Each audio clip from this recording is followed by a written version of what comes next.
Okay, hello everyone. This March 20th here and beautiful on the diplomatic back channel. You can see it, I think, out the window here. What we're going to do today is two big things. One, we're going to follow up on the coronavirus story. The channel just or the news conference just ended. So we're going to follow up on who we believe patient zero was in October of 2019 in Wuhan. It's going to be this person by the name of Matya Banasi, and we're going to follow up on that. But we're also going to show you how to add value in comments. So when we call it Newsroom, we're going to show you live in person what Newsroom is, but then also you can play this game of, hey, you take the presentation so far and the comments so far, and then you add value. You do a lookup on Matya, and so everybody here around the table, we have Dave from Detroit over there. Thanks, Dave, for being here. We have Tim from over here, and you're from Michigan. Oh, not Detroit. We want two Michigans, and then we have Canada with Scout over here. Scout is from Canada. So this is just exemplary. This is just an example to show how one group, and the idea is even with just a very few people, 6, 7 people, by the time you get to the end of the first round, you have more information than experts actually have. And you see this every day with Wikipedia. It starts out with the beagle is a dog, and then you end up with, the American Kennel Club version and the Westminster Kennel Club and all that sort of thing. So here's we're going to just go over briefly the facts. Again, you can watch my video yesterday if you don't remember. But the facts here are Matya Banasi is an armed diplomatic security officer. We're going to have a presentation right over here, and we'll show you her information. Go ahead.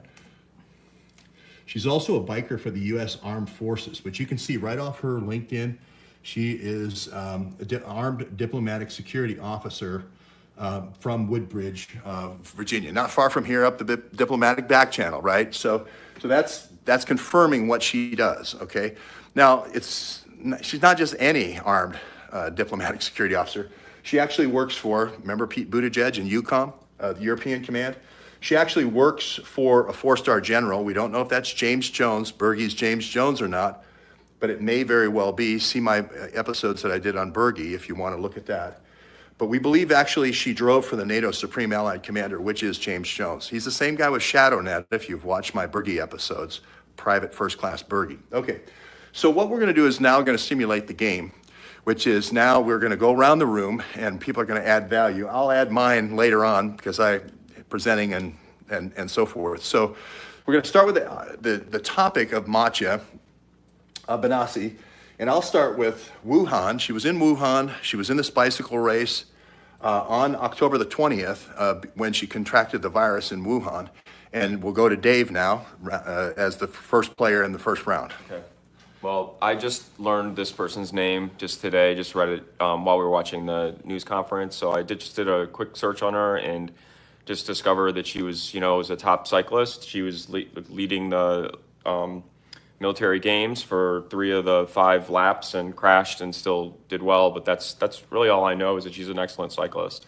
Yeah, and the military games were in Wuhan during. In Wuhan, correct. Yep, that was the article was that she was leading that race and in that event, and then had the fall or crash, and then still did well, but it just shows that she's a great cyclist, I guess. And many nations were represented, and if you have intel background, it would be a great place to spread a virus if you were doing a bioweapon. Seemed like it's kind of like a military version of the Olympics, just based on what I saw from Mark's show, just like a lot of different people that have done different training to go and sort of show their stuff in a games type environment. Great.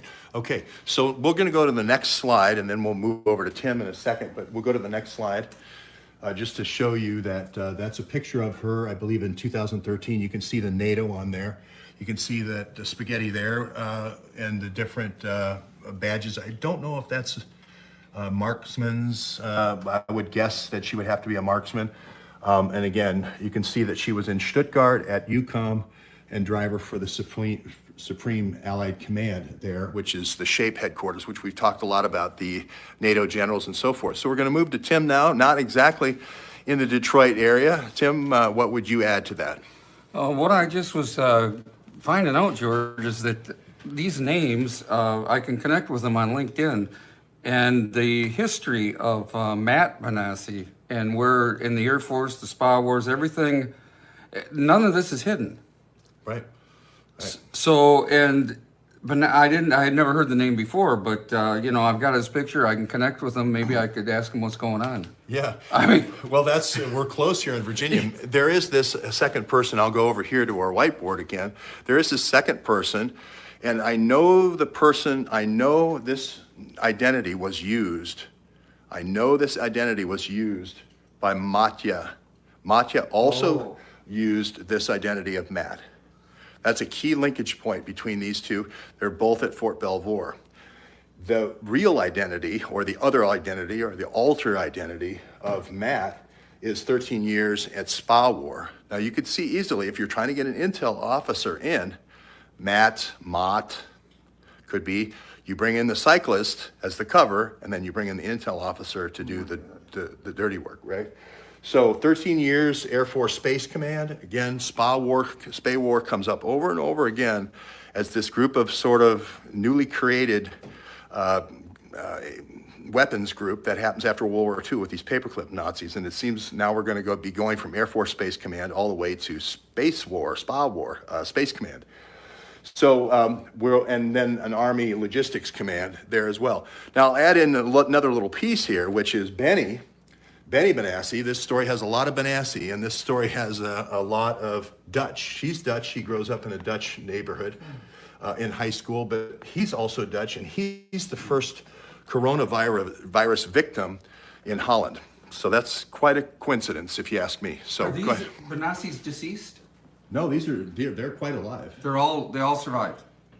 He's alive. The event that she cycled in was in the fall last year, I think. Yeah, it was in 2019 October. October 20th, 2019. Yes, they're all still alive. Yes, she's alive. No fatalities here.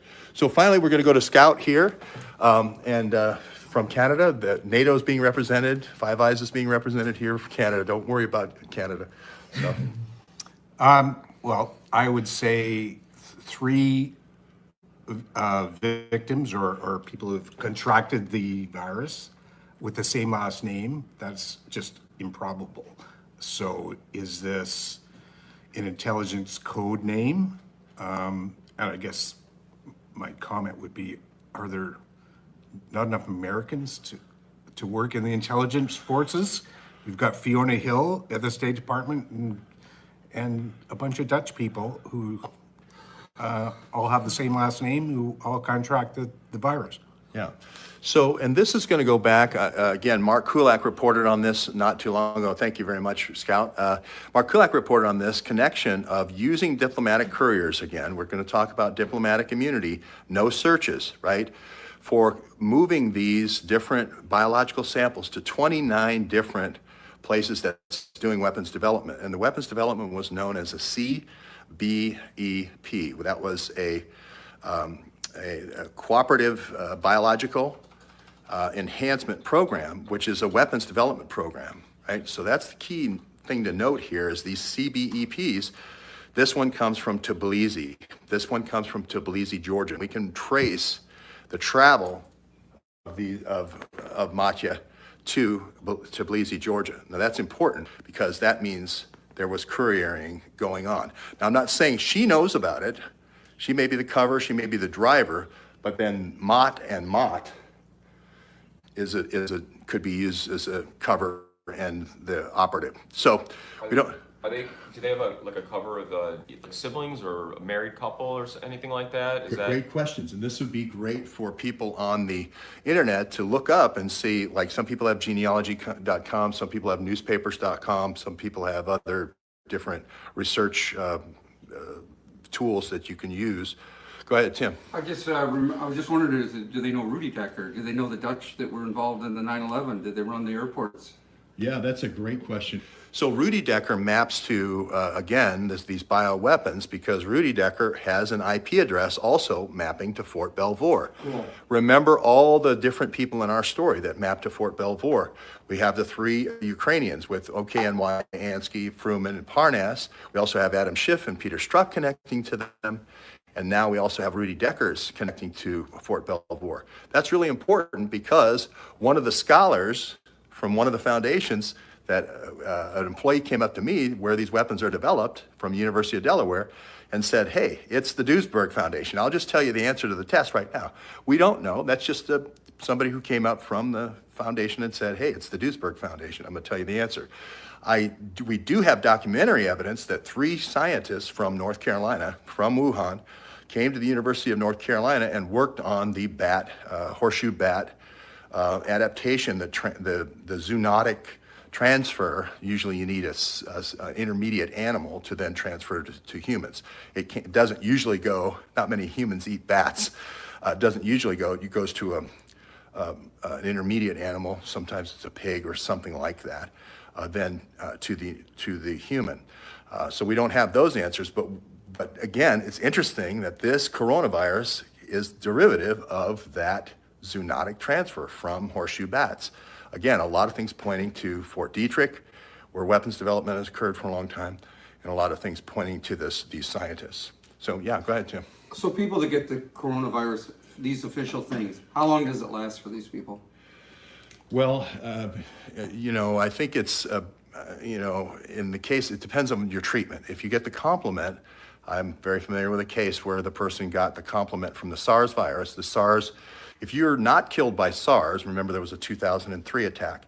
If you're not killed by that and you have your plasma taken out, you get rid of the bad stuff, the poison, the pathogen, and then you raise the antibodies. That person's white blood cells have the antibody, have the key thing that you need to defeat the strike protein, the S protein that's heading. Okay, and that's what you have to do, is you have to block that receptor. That's the angiotensin 2 receptor. So, a question? Are we good? So that's it. Now your job out there, now we've kind of got the ball rolling, and we've got 2 other folks now, I've just been alerted, that are on their way here. We're going to have a 3rd person coming down from DC. So we're going to continue this charrette. This is a kind of a shared creative exercise, but with a few more people, and some journalists amplifies and scales when you add additional people to the round. Thanks very much for joining us, and we'll see you soon.